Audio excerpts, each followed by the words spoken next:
Hello everyone, welcome to my YouTube channel BEd learners club. আশা করি প্রত্যেকে খুব ভালো আছেন। আজ অনেক দীর্ঘ প্রতীক্ষার পর অবসান হলো ওয়েস্ট বেঙ্গল স্কুল সার্ভিস কমিশনের ওয়েবসাইটে অ্যাডভার্টাইজমেন্ট এসেছে। চলুন ডিটেলসে দেখে নেওয়া যাক যে কী কী রয়েছে এর মধ্যে। প্রথম যেটি রয়েছে second state level selection test for recruitment of assistant teacher class 9-10-এর জন্য এবং অ্যাসিস্ট্যান্ট টিচার ক্লাস 11-12 অর্থাৎ সেকেন্ডারি এবং হায়ার সেকেন্ডারি লেভেলের জন্য অ্যাপ্লিকেশান এসেছে। আজকে অর্থাৎ 30 তারিখে এই নোটিফিকেশানটি প্রকাশিত হয়েছে। চলুন একে একে দেখে নেওয়া যাক ইন ডিটেলসে কী কী বলা রয়েছে। আমি এখানে শুধুমাত্র ইম্পর্ট্যান্ট পয়েন্টগুলোই কভার করব। এখানে বলা রয়েছে কোন কোন সাবজেক্টের ক্ষেত্রে এক্সেপ্ট ওয়ার্ক এডুকেশন এবং ফিজিক্যাল এডুকেশন বাদ দিয়ে বাকি সমস্ত সাবজেক্টের ক্ষেত্রে ক্লাস 9 এবং ক্লাস 11-12 এবং আপার প্রাইমারির রুলসগুলো পাবলিশ হয়েছে, কিন্তু এখন আপার প্রাইমারির কোনো রকম ভ্যাকেন্সি লিস্ট আসেনি, শুধু 9-10 এবং 11-12-এর ক্ষেত্রেই এসেছে।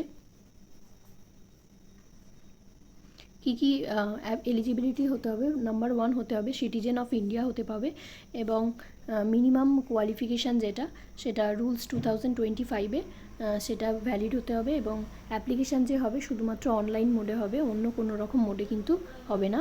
এবং এই যে অ্যাপ্লিকেশানটা হবে সেটা অফিসিয়াল ওয়েবসাইট www.westbengalssc.com এই ওয়েবসাইটে হবে এবং সমস্ত ডিটেলস ফিল করে নেসেসারি যে পেমেন্ট সেটা পে করে অ্যাপ্লিকেশান ফর্ম কমপ্লিট করতে হবে।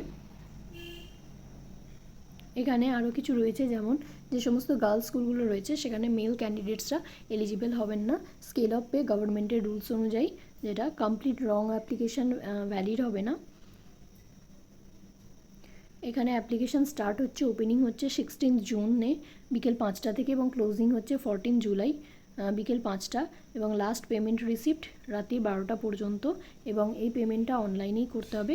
টেন্টেটিভ এক্সাম ডেট এখানে বলা হয়েছে ফার্স্ট উইক অফ সেপ্টেম্বর, অর্থাৎ হাতে আর মাত্র 3 মাস সময়, এই 3 মাসের মধ্যে প্রিপারেশান নিতে হবে।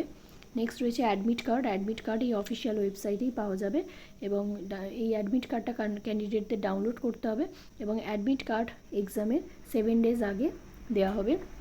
কী কী ফিজ রয়েছে? 9-10 এবং 11-12 দুটোরই সেকেন্ডারি লেভেল এবং হায়ার সেকেন্ডারি লেভেলে জেনারেল এবং ওবিসি ক্যান্ডিডেটদের ফিজ রয়েছে 500 এবং এসসি এসটি এবং পিডব্লিউডি ফিজিক্যালি হ্যান্ডিক্যাপদের জন্য রয়েছে ফিজ 200। কোয়েশ্চেন পেপার দুটো ল্যাঙ্গুয়েজে হবে, ইংলিশ এবং বেঙ্গলি। শুধুমাত্র ল্যাঙ্গুয়েজ পেপারদের ক্ষেত্রে সেই ল্যাঙ্গুয়েজেই হবে এবং সংস্কৃতর ক্ষেত্রে সেটা বেঙ্গলিতেও থাকবে। যে কোনো একটা মিডিয়াম অফ ইনস্ট্রাকশান অ্যাপ্লাই করতে হবে, অর্থাৎ এখানে বিভিন্ন মিডিয়াম অফ ইনস্ট্রাকশানের স্কুলের ভ্যাকেন্সি এসেছে, বেঙ্গলি, ইংলিশ, উর্দু, তেলেগু ইত্যাদি, এবং এর মধ্যে শুধুমাত্র আপনারা একটি মাত্র মিডিয়াম অফ ইনস্ট্রাকশান অর্থাৎ যারা বেঙ্গলি স্কুলে অ্যাপ্লাই করবেন তারা শুধুমাত্র বেঙ্গলি স্কুলেই অ্যাপ্লাই করতে পারবেন। ইভ্যালুয়েশনের জন্য একটা ওয়েমার বেসড অফলাইন পরীক্ষা হবে বলা রয়েছে এবং এখানে যে মেরিট লিস্ট বা অ্যান্সার কি সেগুলো সমস্ত পাবলিশ করা হবে অফিসিয়াল ওয়েবসাইটে। এখানে একটি কারেক্ট অপশান থাকবে এবং 4টি অপশানের মধ্যে একটি অপশান কারেক্ট হবে। এখানে কিন্তু এখনও পর্যন্ত নেগেটিভ মার্কিংয়ের কোনো ব্যাপার বলা হয়নি। যে প্যানেল প্রকাশিত হবে সেটা 1 বছরের মধ্যে 1 বছর মতো ভ্যালিড থাকবে, অর্থাৎ 1 বছরের মধ্যে আপনাদের রিক্রুটমেন্ট প্রসেস কমপ্লিট হয়ে জয়নিং হয়ে যাবে এবং ভ্যাকেন্সি পজিশন এই পিডিএফের আন্ডারেই দেওয়া হয়েছে, আমি এখনই ডিসকাস করব। এবার ডিটেলসে দেখতে হবে এলিজিবিলিটি কী রয়েছে। এলিজিবিলিটি প্রথম রয়েছে ক্লাস 9-10 টিচারদের ক্ষেত্রে গ্র্যাজুয়েশন থাকতে হবে বা পোস্ট গ্র্যাজুয়েশন থাকতে হবে, অ্যাটলিস্ট 50% মার্কস থাকতে হবে এবং তার সাথে সাথে বিএড থাকতে হবে কোনো এনসিটি রেকগনাইজড ইনস্টিটিউশন থেকে, অথবা 4 ইয়ারের বিএসসি বা BEd, BSc Ed any National Council of Teacher NCT recognised কোনো ইনস্টিটিউট থেকে হতে পারে। এজ রিল্যাক্সেশন মিনিমাম 21 ইয়ার্স এবং maximum 40 years. Upper age limit 5 ইয়ার্সের রিল্যাক্সেবল থাকবে এসসি এসটিদের ক্ষেত্রে এবং 3 ইয়ার্সের রিল্যাক্সেবল থাকবে ওবিসিদের ক্ষেত্রে এবং 8 ইয়ার্সের রিল্যাক্সেশন থাকবে ফিজিক্যালি হ্যান্ডিক্যাপড ক্যান্ডিডেটদের ক্ষেত্রে। এখানে আরও কিছু বলা রয়েছে যে এখানে যে এজ লিমিটের যে ব্যাপারটা, এটা 1 জানুয়ারি 2025 এবং অনারেবল সুপ্রিম কোর্টের যে রায় হয়েছিল 3 এপ্রিলে, সেই 3 এপ্রিলে যে এজ রিল্যাক্সেশনের কথা বলা হয়েছিল সেটাকে কনসিডার করা হবে। এবার চলে আসি ক্লাস 11-12-এর জন্য। 11-12-এর জন্য কোয়ালিফিকেশান থাকছে পোস্ট গ্র্যাজুয়েশন অ্যাটলিস্ট 50% মার্কস এবং যে কোনো এনসিটি রেকগনাইজড ইনস্টিটিউট থেকে বিএড থাকতে হবে অথবা পোস্ট গ্র্যাজুয়েট হতে হবে, তার সাথে সাথে BA এড বা BSc Ed NCT recognised institute থেকে থাকতে হবে।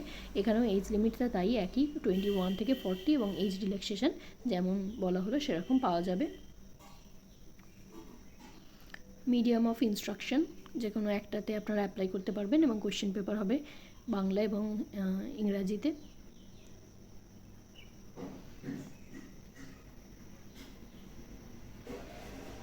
এখানে আবার টেন্টেটিভ ডেট দেওয়া রয়েছে, এখানে একই রয়েছে, ফার্স্ট উইক অফ সেপ্টেম্বরে এক্সাম, এর রেজাল্ট পাবলিশ হবে 4th উইক অফ অক্টোবরে, ইন্টারভিউ হয়ে যাবে ফার্স্ট উইক থেকে 3rd উইক অফ নভেম্বর, এটা টেন্টেটিভ।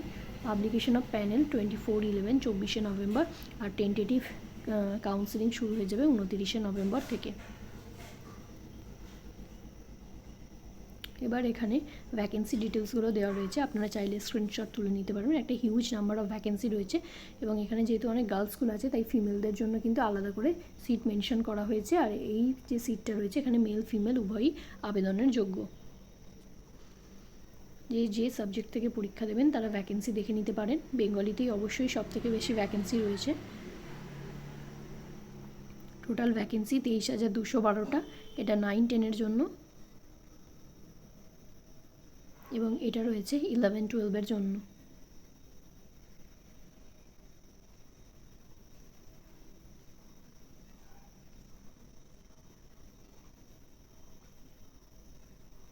এখানে টোটাল ভ্যাকেন্সি দেওয়া আছে 12,514টা।